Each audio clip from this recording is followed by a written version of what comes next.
Bienvenidos a un nuevo episodio de The American Game, un podcast de Yellowstone Consulting Group en el que hablamos de qué conlleva y qué es lo que se necesita para abarcar el mercado americano con éxito. En el episodio de hoy hablaremos con Víctor Salamanca, CEO de Auxadi, una compañía con presencia en más de 50 países que ayuda a compañías a establecerse en distintas partes del mundo y entre ellas Estados Unidos. Bienvenido, Víctor. Muchísimas gracias, Arantxa, es un placer estar contigo. Igualmente. Oye, antes de empezar, cuéntanos un poquito qué es Auxadi, cómo nació, cómo ayudáis, cuál es vuestro objetivo, ¿no? Vuestro fin.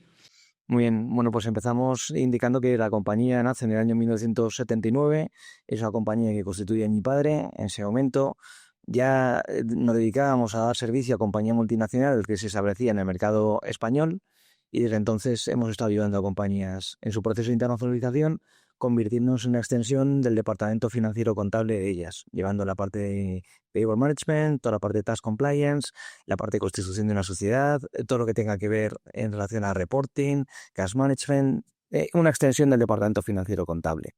Que me imagino que es importantísimo, sobre todo para aquellas compañías que están en distintos países, ¿no? No sé si en el caso de Estados Unidos conoces el caso de alguna compañía a la que le haya costado económicamente el no contar con una figura como esta, que es una de las principales, ¿no? A la hora de establecerse en este país. No, por supuesto. Nosotros trabajamos para muchísimas compañías multinacionales. En este momento estamos ayudando a más de 1.500 compañías. Wow. En el caso norteamericano no te puedo decir un caso en concreto, pero sí que puedo hablar de casos en España, trabajando para compañías, grandes compañías de telecomunicaciones, por ejemplo, la principal del mercado norteamericano, que sufrió las consecuencias de no llevar las cosas correctamente. En este caso, ni siquiera los directivos de esa compañía podían pisar el territorio español porque inmediatamente quedaban detenidos, como consecuencia de un presunto delito fiscal a consecuencia de no llevar correctamente los libros contables. Jolín. Sí, es un buen ejemplo que además extrapolable a Estados Unidos puede ocurrir exactamente lo mismo, ¿no? Exactamente, vamos, en el caso de Estados Unidos el IRS es un organismo muy potente y hay que mirar todo con lupa. Son múltiples las obligaciones que tienes que cumplir en ese mercado como en cualquier otro y si no lo haces de manera correcta, bueno, pues tienes un problema. No, está claro. Además, me imagino que vosotros estando presentes en 50 países tenéis clientes que también están en varios al mismo tiempo y ahí aparecen temas como precios de transferencia, conciliaciones contables, reportes multidivisa, ¿no? O sea, de diversas divisas. ¿Vosotros ahí ayudáis también con ese rompecabezas en todos aquellos países en los que lógicamente estáis presentes? Sí, en el caso de Telefónica les ayudamos en 35 países actualmente, venimos trabajando para ellos desde ya hace 10 años y lo que proponemos es una solución single point of contact, desde el punto de vista no solamente de personas, a través de nuestro Account Management y Business Development Hub ubicado en Madrid, sino también a través de la tecnología que utilizamos. De manera que es muy fácil monitorizar pues todo el performance y las obligaciones contables, tributarias, etcétera, de cualquier cliente en cualquier parte del mundo. Tenemos cubierto todo, desde el punto de vista de multicurrency, a reportings en diferentes chart of accounts, traduciéndole toda la información al director financiero para que sea muy fácil llevar todo. Claro. Y esto, que me imagino que es mucho más importante de lo que en ocasiones se pueda pensar, ¿normalmente os vienen las compañías ya de entrada cuando se están desarrollando en diferentes países o os vienen ya cuando tienen el problema y dicen no era consciente de esto?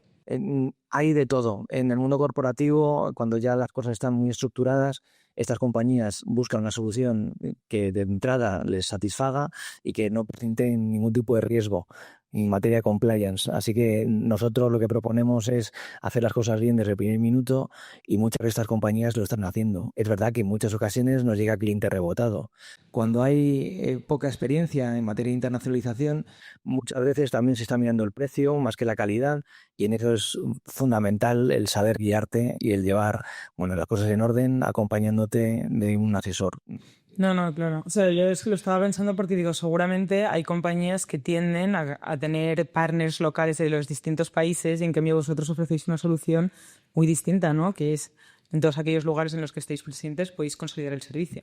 Completamente. Nuestra propuesta de valor, por un lado, es international coverage with some local expertise, una internacionalización muy completa, dando cobertura a un total de 50 jurisdicciones, En 20 de esas tenemos presencia local. Nosotros en España lo que contamos es además con un International Desk Cluster compuesto por contables de diferentes jurisdicciones, de manera que allí en Madrid contamos con equipo brasileño, venezolano, de múltiples jurisdicciones, y desde allí hacemos una gran parte del servicio productivo para nuestros clientes. Hacemos la contabilidad, hacemos los servicios administrativos, toda la parte de reporting, que se ha complementado con las oficinas de Local Compliance. En Miami tenemos una oficina de Local Compliance, pero también la tenemos en Sao Paulo, la tenemos en Bogotá, la tenemos en Lima, la tenemos en múltiples jurisdicciones, hasta 20, y desde allí hacemos la parte del compliance y la parte de payroll management, al igual que el servicio legal o paralegal.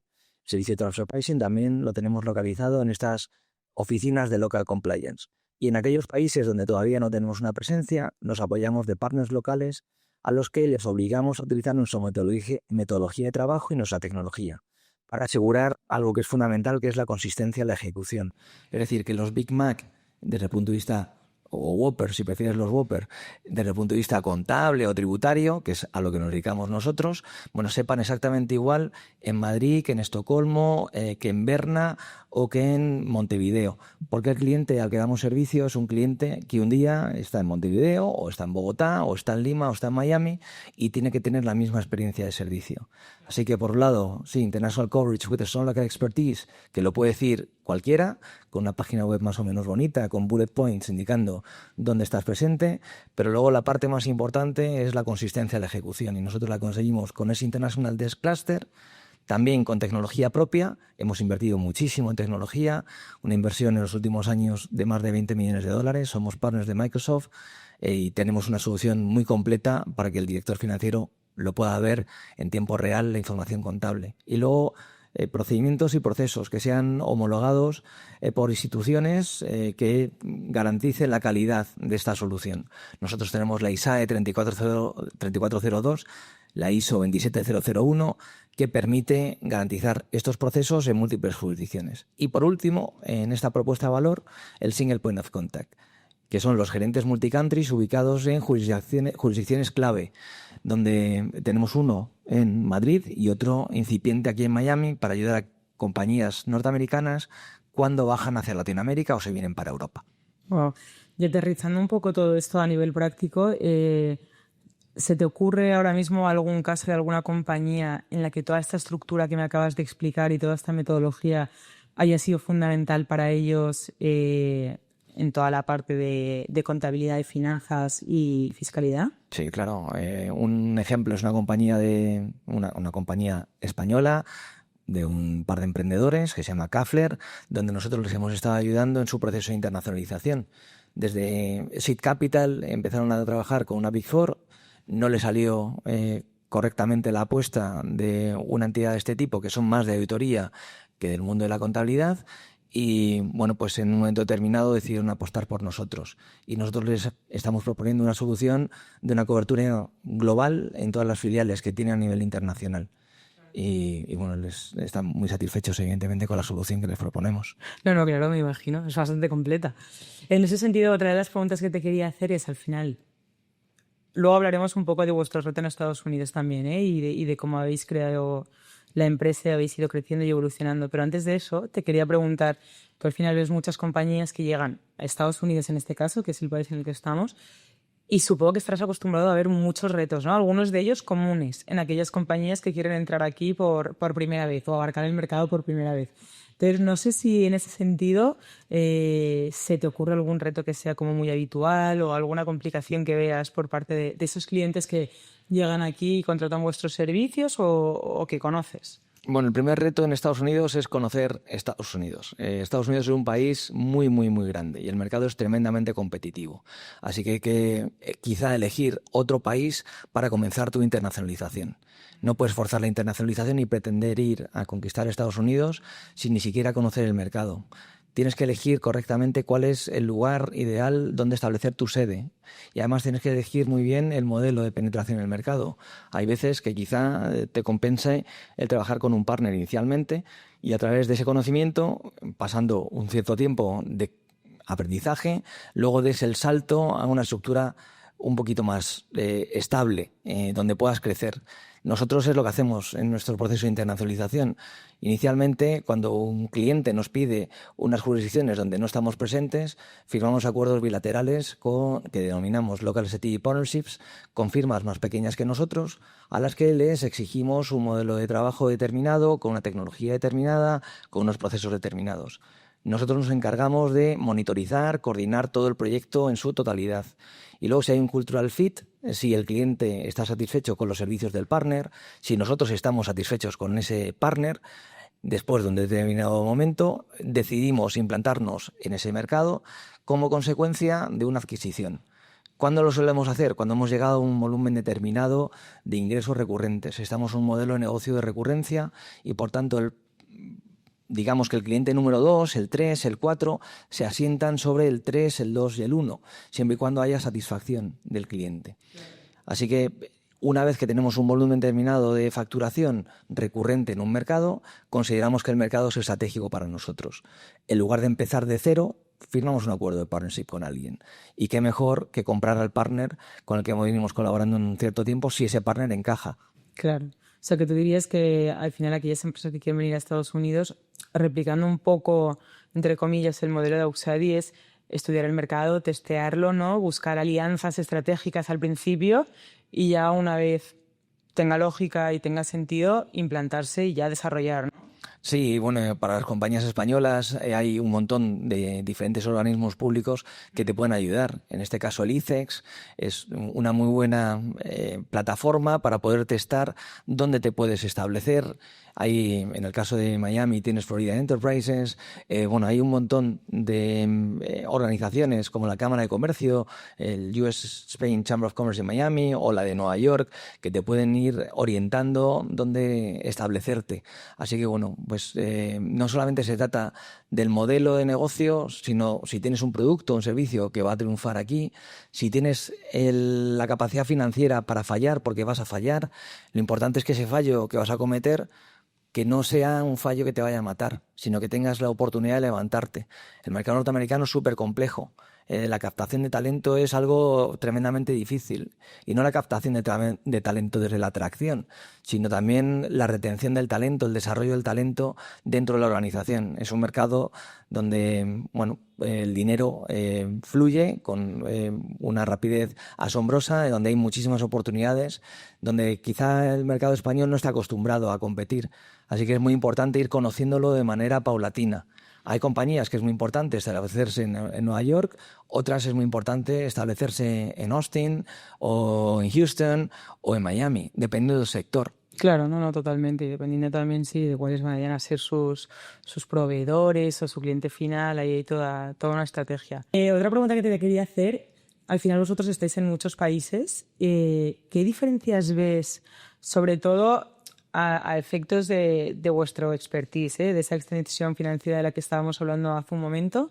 ¿Qué diferencias verías entre otros mercados como Latinoamérica, como Europa u otros que tengas en mente ahora mismo con respecto a Estados Unidos?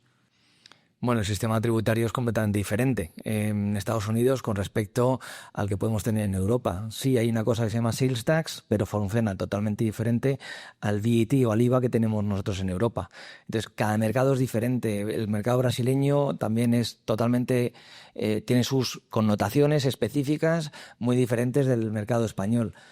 Una de las cosas que nosotros hacemos, y las hacemos muy bien, es servir de puente de traducción por ese International Desk que tenemos compuesto por brasileños allí en España, porque te sirve para traducir cómo son las obligaciones tributarias en materia de imposición directa o indirecta en el mercado brasileño. Y lo mismo nos pasa con el mercado norteamericano. Si no, estás tremendamente perdido. Entonces necesitas esos traductores que te hagan una simetría con respecto a lo que se hace en España versus lo que se está haciendo en otro mercado. Pero mercados complejos son todos. El problema está en el conocimiento. Si no sabes japonés, pues te va a resultar imposible comprender la normativa japonesa. Pero si tienes un traductor, ya te lo facilita un poquito. No, total. ¿Tú hay alguna cuestión técnica que creáis que genere más confusión que otra en el mercado americano en materia financiera y fiscal? Bueno, vamos a partir de la base de que US GAAP y IFRS, que son los dos principales sistemas de contabilización, tienen principios diferentes. Así que, bueno, pues uno se basa tremendamente en la casuística y otro más en la interpretación de la norma. Así que ya partiendo de ahí pueden existir diferencias contables importantes. De manera que una compañía, si haces la contabilidad bajo perspectiva de US GAAP, puede tener beneficios, pero en cambio, bajo perspectiva de IFRS, no tiene beneficios, sino que tiene pérdidas. Así que de eso depende mucho si vas a pagar o no vas a pagar impuestos. Y luego la traducción de eso a la moneda funcional en la que vas a presentar tus estados financieros. Si eres una holding española, bueno, pues vas a tener que presentar la información consolidada de acuerdo a Spanish GAAP muy próximo a IFRS. Así que, bueno, pues hay que traducir toda esa información. No, de hecho la pregunta iba exactamente por ahí, por todo el tema del US GAAP y de la metodología que difiere mucho en Estados Unidos con respecto a otros mercados y que luego también puede tener consecuencias, ¿no? Entonces, justo por eso te estaba haciendo la pregunta. Vosotros, por otro lado, sois un caso de éxito en sí mismo. Nosotros, bueno, a ti te conozco particularmente desde hace ya varios años, cuando me etapa en otra empresa, y desde entonces creo que habéis evolucionado muchísimo. Entonces, también quería preguntarte un poquito por eso, por vuestros inicios en Estados Unidos y por esa evolución que habéis ido teniendo hasta ahora. Bueno, yo soy el hijo de mi padre, que constituyó la compañía. Entonces, bueno, siempre he vivido la empresa. Yo nací en el 75, la compañía nació en el 79, así que vengo mamando de la compañía desde que era un niño pequeño. Yo me marché en el senior year de high school, lo que antes se llamaba COU, a Estados Unidos a estudiar, a un sitio que se llama Shaker Heights High School, y ahí empezó mi andadura. Luego volví a estudiar en España, a la Universidad de San Pablo CEU. Hice un máster en el Centro de Estudios Financieros en auditoría, hice máster en asesoría fiscal para profesionales en el Instituto de Empresa y luego, bueno, pues he ido a estudiar a Harvard. En el año 2009 hice un programa, en 2010 hice otro programa, de 2012 a 2014 hice un programa de 3 años de duración en la Harvard Business School, en 2019 hice otro programa, finales. En fin, que... ¿Todos estos programas enfocados a Estados Unidos? No a Estados Unidos, pero lo que sí que quiero decir es que hay un link muy importante entre mi persona y Estados Unidos. Y desde siempre yo quise internacionalizar la compañía de mi padre. Y para internacionalizarte tienes que tener presencia en Estados Unidos, sí o sí, si quieres tener éxito. Así que, bueno, siempre he visto el mercado norteamericano como algo necesario e imprescindible en nuestra estrategia de crecimiento como compañía. ¿Qué es lo que estamos haciendo aquí? Pues ayudar no solamente al aterrizaje de compañías españolas, multilatinas, en la llegada de ellas al mercado norteamericano, sino también dar el salto a ayudar a compañías norteamericanas que hacen negocio en Latinoamérica. Clientes nuestros son AT&T, son Walmart, es Telefónica, es Naturgy, son grandes compañías. Lockheed Martin es cliente nuestro, Cisco Systems es cliente nuestro desde hace muchísimos años, American Appraisal, son clientes muy potentes a los que hemos venido ayudando desde hace muchísimos años. O sea, que tú dirías que el mercado de Estados Unidos ha sido fundamental para vuestro crecimiento, ¿no? Es fundamental, todavía no ha sido fundamental, sí que tenemos una facturación importante, tenemos un equipo estable, aquí en la oficina de Miami, un equipo de prácticamente 10 personas, junto con el equipo de Madrid. No es la principal oficina de Auxadi, la principal oficina sigue siendo España, pero España ahora representa un 40% de los ingresos para todo Auxadi. Estados Unidos puede ser la quinta, sexta oficina. Eso sí, está llamada a ser la principal oficina de Auxadi en su crecimiento internacional. Sí, ¿no? Y por los clientes que comentes que tienes, desde luego, potencial hay, ¿no? En este sentido, y volviendo un poco a la pregunta que te estaba haciendo antes, desde vuestros inicios en Estados Unidos hasta ahora, ¿cuál ha sido la evolución y cuáles han sido los retos también con los que os habéis encontrado y de los que habéis aprendido? Bueno, el primer reto es intentar localizar equipo donde pudiéramos establecernos. Y ahí hemos fallado. Inicialmente fijamos nuestra residencia en Chicago como consecuencia de que la persona que creíamos que podía ser ideal para nuestro proyecto residía ahí en Chicago y nos confundimos. Así que tuvimos que dar marcha atrás. Y han sido diferentes pruebas a través de las cuales hemos tenido que pasar. Y afortunadamente, pues la apuesta nos ha salido de manera positiva porque teníamos los recursos financieros adecuados para poder llegar a donde estamos a día de hoy. Ha sido fundamental trabajar con partner. Hemos venido trabajando con partner desde el año 1999 prácticamente. Y bueno, pues ha habido una andadura a través de la cual hemos ido conociendo el mercado norteamericano hasta ahora tener oficina en Miami. Claro. ¿Hay alguno, o sea, hemos hablado del reto de encontrar al equipo adecuado? No sé si hay algún otro reto con el que os hayáis encontrado o dirías que este es el mayor reto a la hora de estableceros aquí. En cualquier mercado, nosotros estamos en un mercado regulado, Claro. así que necesitas la licencia para poder ejercer. En España no existe esa licencia, no hay una licencia para ejercer como contable, pero en el mercado norteamericano necesitas ser CPA. Sí. En Francia necesitas ser expert contable, en Italia necesitas ser dottore comercialista o en Brasil necesitas ser técnico oficial de contas, al igual que ocurre lo mismo con el mercado portugués. Entonces, cada mercado exige unos parámetros de los cuales no te puedes salir, así que son barreras de entrada. Sí. Para nosotros supone un reto adicional la internacionalización, porque al no tener un colegio profesional que nos ampare, tenemos grandes dificultades para poder establecernos aquí. Claro. Así que captar talento ya significa, bueno, una primera dificultad. Además es captar talento que no solo sea consciente de, o sea, que sea capaz de hacer el trabajo que vosotros ofrecéis, sino que luego haya ese encaje cultural con una compañía multinacional que además es española y que maneja tantos clientes en distintos países, ¿no?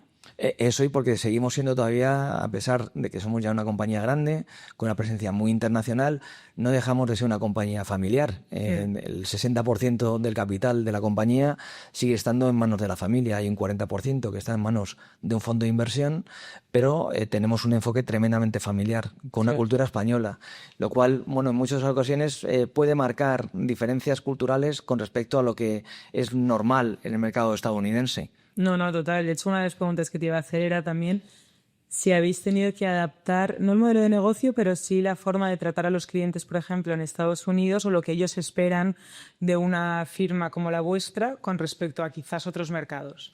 Nosotros hasta el año 2014, 2013 no comenzamos nuestra expansión internacional como tal.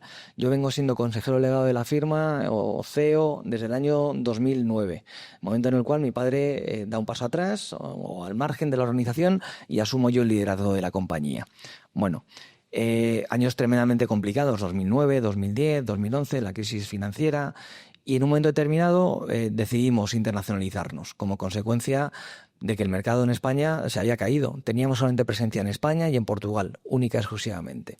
Así que esos mercados no eran apetecibles por la inversión directa extranjera. Solamente teníamos la opción de integrarnos en otra gran firma y opciones no nos faltaron. Teníamos la opción de españolizarnos, pero eso hubiera supuesto un cambio radical en la estrategia de la compañía en todos los niveles y existía la opción también de internacionalizarnos. Yo vengo de la internacionalización desde el año 1998.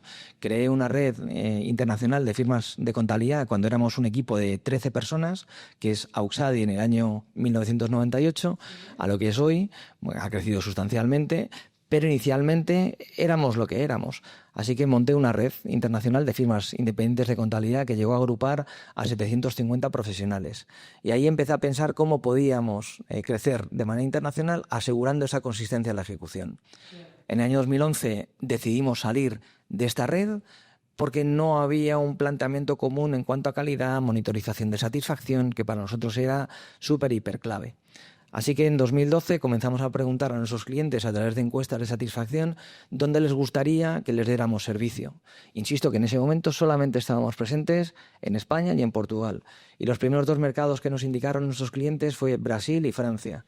Y con esos resultados objetivos, y siguiendo una estrategia Follow Your Client, decidí abrir en Brasil y en Francia. Y al año siguiente decidimos abrir en mercados adyacentes, en México, en Chile, en Perú, en Colombia, así paulatinamente hasta las 20 oficinas que tenemos a nivel internacional a día de hoy.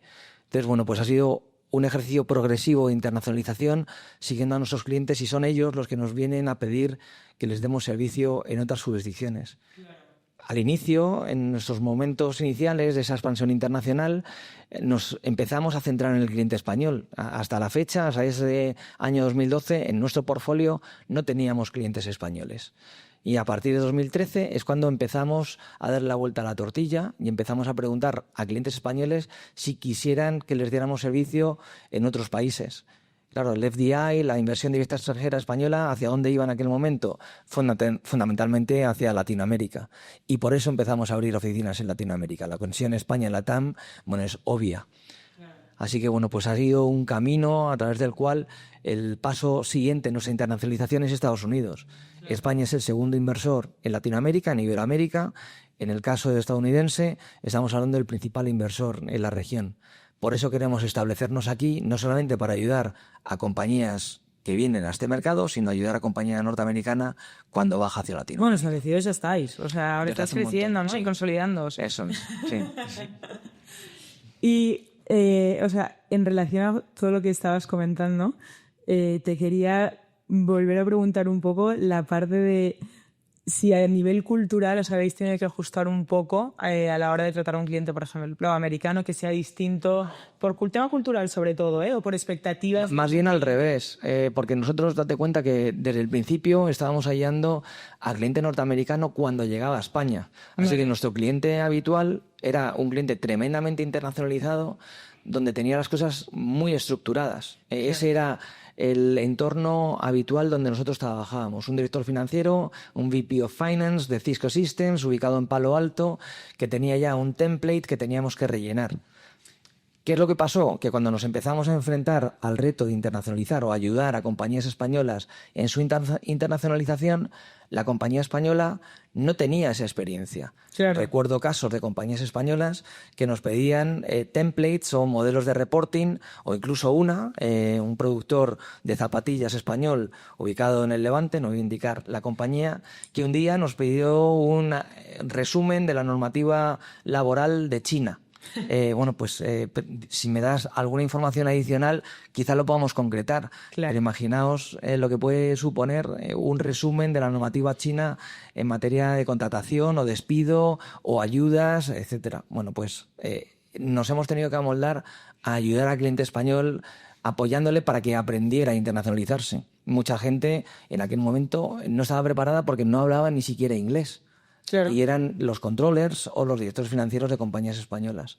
Eso fue un reto muy, muy, muy importante. Un cliente muy exigente que no sabía y que además no en todos los casos apreciaba el servicio desde el punto de vista de remuneración. Claro, sí, no, totalmente. Entiendo lo que dices. Vosotros lo estábamos comentando ahora, que ya lleváis aquí un tiempo establecido, hemos hablado un poco de los retos. No sé si en algún momento, como parte de ese crecimiento, ahora hablo de Estados Unidos porque es donde estamos, pero durante ese crecimiento aquí, un mercado pues también un poco más distinto que otros, ¿habéis tenido que ajustar el rumbo de la dirección que inicialmente teníais, por ejemplo, en un business plan? ¿O no? ¿O siempre habéis tenido un crecimiento orgánico muy lineal y no lineal, pero muy fluido, sin mayor complicación? Nuestro plan siempre fue comprar nuestro partner. Y lamentablemente, bueno, pues no pudo ser así porque ellos no querían integrarse dentro de la compañía. Así que tuvimos que cambiar el plan y como consecuencia de cambiar el plan decidimos montar equipo propio. Así que bueno, es verdad que todo el conocimiento anterior nos ha servido para poder establecernos en el mercado norteamericano y tenemos muy buena relación con nuestro partner anterior, pero en un momento determinado decidimos parar esa relación para dar un paso adicional en nuestro crecimiento. Ellos lo comprendieron, no querían integrarse, así que empezamos nuestro camino solos, pero con el conocimiento que habíamos adquirido. ¿Cuál dirías que es la clave del éxito de Auxadi y la consolidación que tenéis ahora con todos los clientes que estábamos mencionando antes, por ejemplo, ¿no? y esa expansión que continuáis teniendo? ¿Cuál dirías que es la clave del éxito en una frase o en dos frases? Bueno, es una palabra, es calidad. Y si me das otra palabra, es satisfacción. La calidad invita a la satisfacción en la mayor parte de los casos. La satisfacción no solamente es como consecuencia de la calidad, pero sí que es verdad que hemos sido una compañía familiar tremendamente enfocada en calidad de servicio hacia nuestros clientes y como consecuencia de eso hemos venido creciendo. Claro.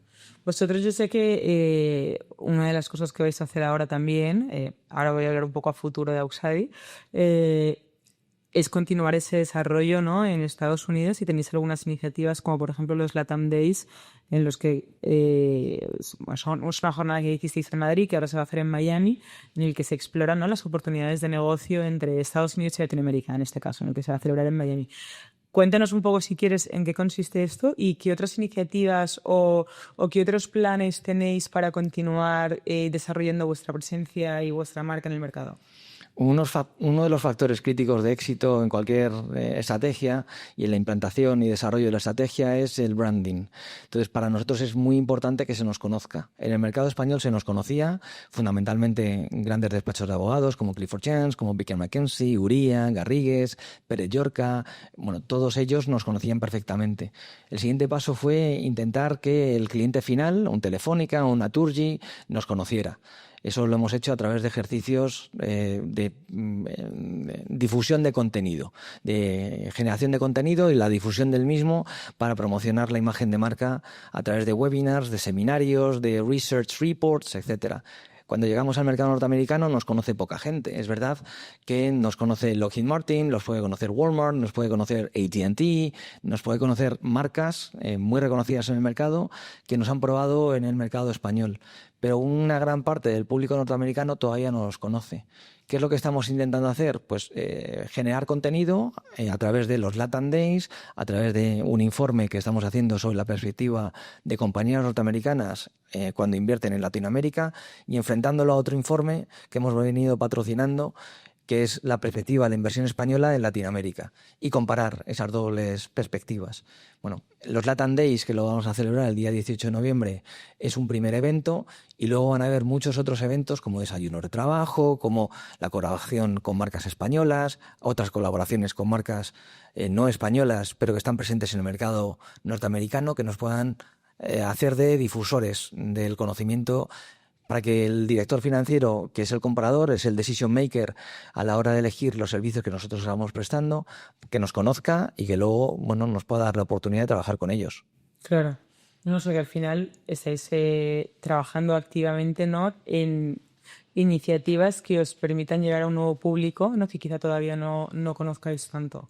Sí, y eso es tanto a través de marketing tradicional como la generación de contenido inbound con digital marketing, SEO, SEM, bueno, multitud de estrategias que estamos poniendo en marcha. ¿Vosotros utilizáis redes sociales? O parece una pregunta tonta, pero no lo es, porque hay muchísimas compañías que cada vez están apoyándose más en ese tipo de marketing o de plataformas, ¿no?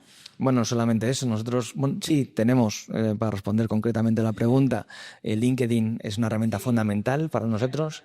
Tenemos alrededor de unos 54.000 seguidores, casi 55.000, lo que significa, bueno, que parece que estamos haciendo las cosas bien en materia de LinkedIn.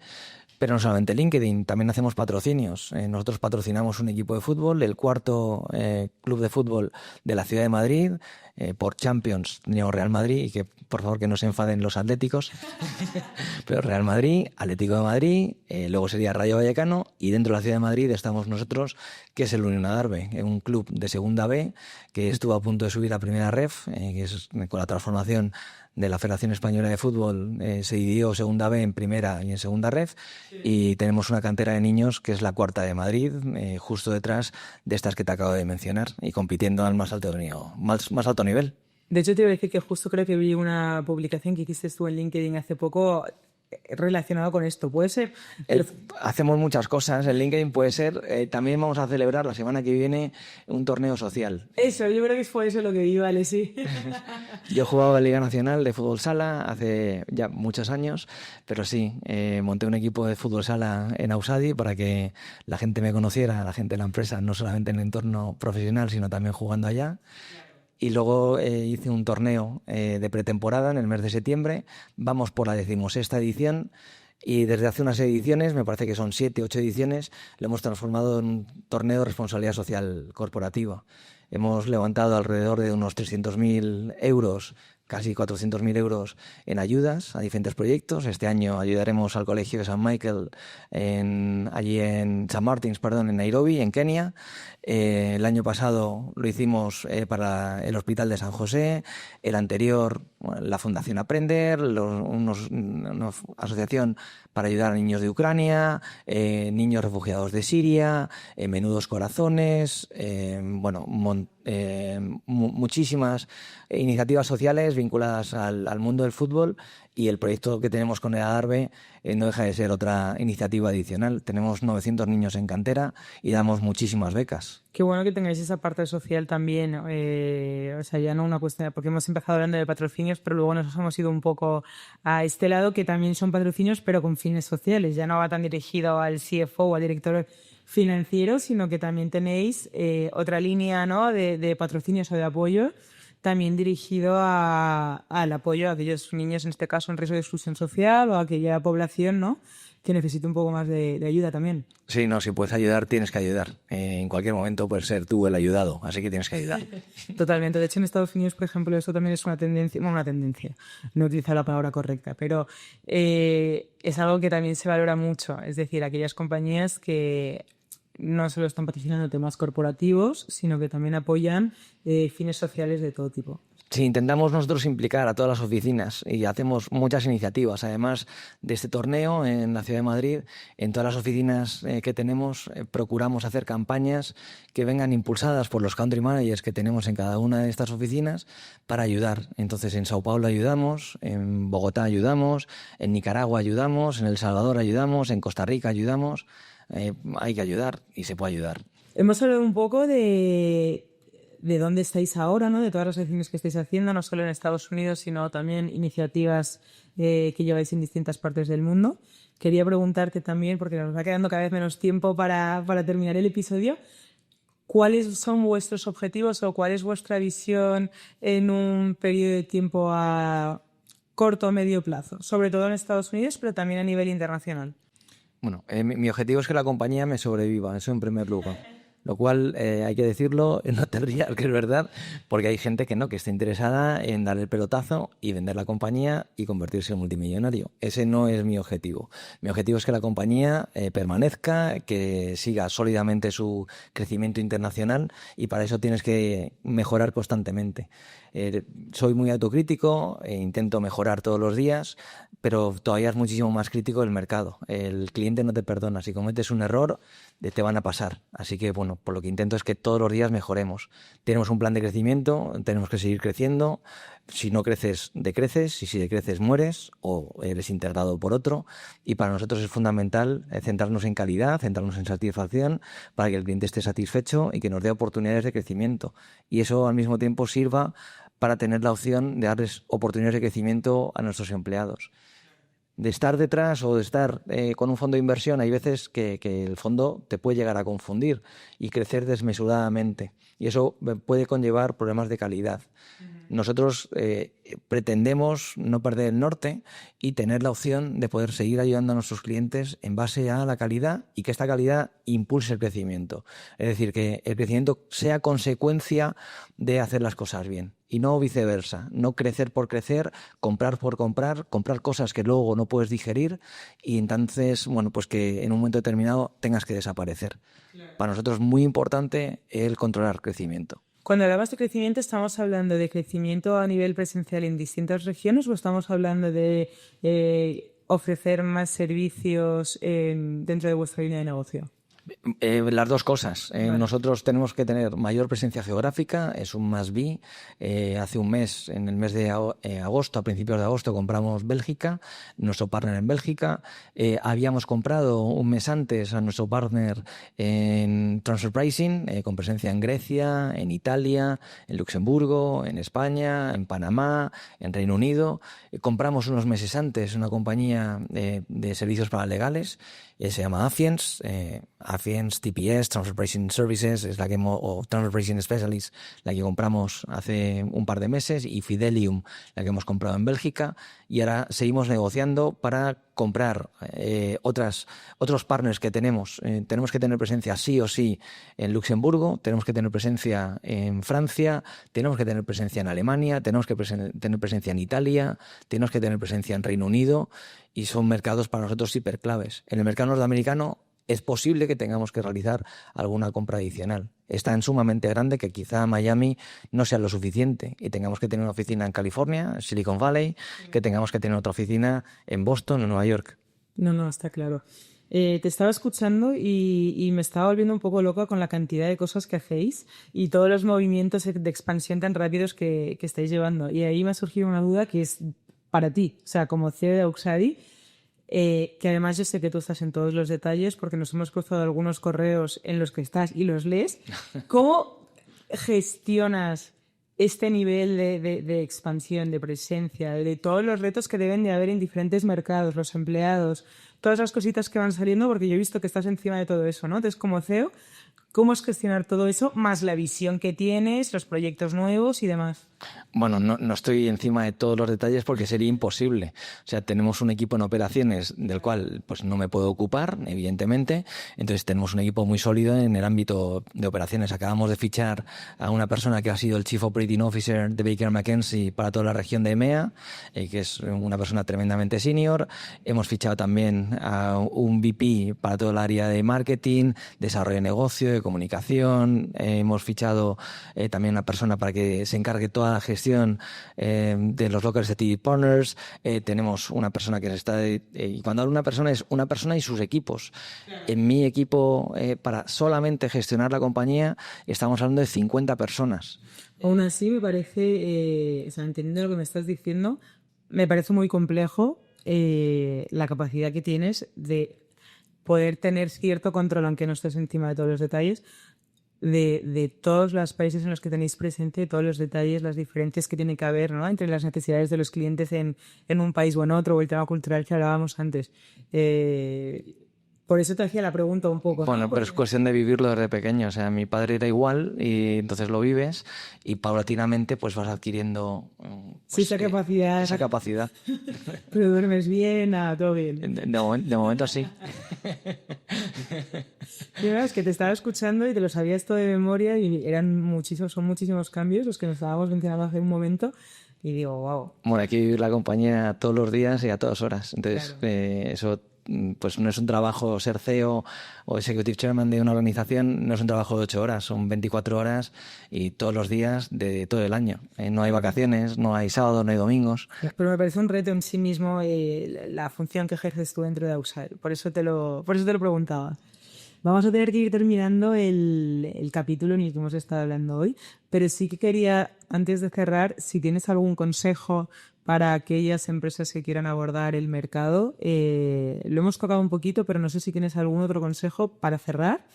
¿Qué les dirías? Una de las cosas que quizá la gente no se atreve es a preguntar. Entonces yo creo que es importante el preguntar y no tener miedo a realizar la pregunta y dejarse asesorar y que elijan correctamente a los compañeros de viaje. Y compañeros de viaje son empleados, son directivos, son socios, también son asesores y en la medida que te confundas poco, bueno, pues vas a tener oportunidades de brillar más y el realizar preguntas correctas. Yo estudié en Harvard, tuve la suerte de estudiar allá y una de las cosas que nos decían era que teníamos que hacer las preguntas correctas a nuestro equipo, no tener las respuestas.